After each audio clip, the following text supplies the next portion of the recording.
Okay, once you have finished your pencil and your Sharpie and then you've erased all your extra pencil and cleaned up your paper, you're ready to add color. So we're gonna get an orange crayon, or you can use a colored pencil, and we're gonna go right by the black lines, pushing kind of hard by the black line, and then we're gonna push lightly as we go away from the black line.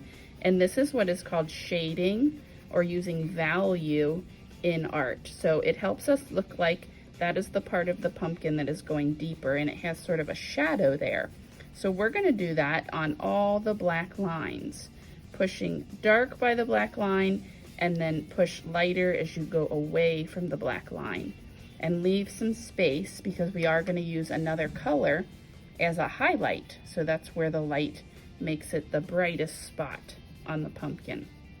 Now when I get over here, I'm gonna also go dark on this side to light here, but I'm just not gonna go as far out because this shape is thinner than that middle oval. So I'm gonna do that all the places here. I'm even gonna do it at the top and blend it out. I'm gonna do it at the bottom, so I'll go to the bottom here. I'm gonna go dark by the black line and then lighter as I go away from the black line.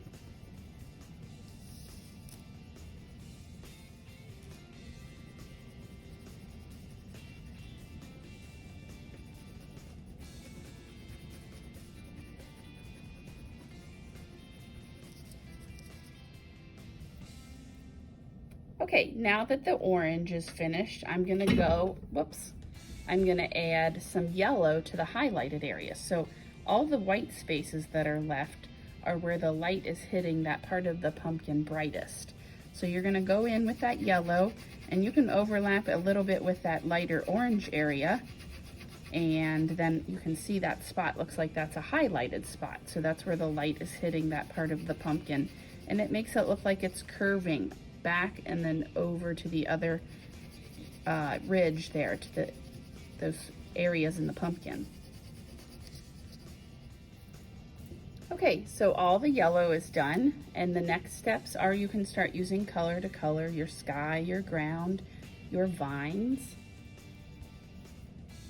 So I went ahead and got a couple different greens to use for my vines, because again, just like we did different colors on the pumpkin, we could do the same thing on our vines if you want to try it.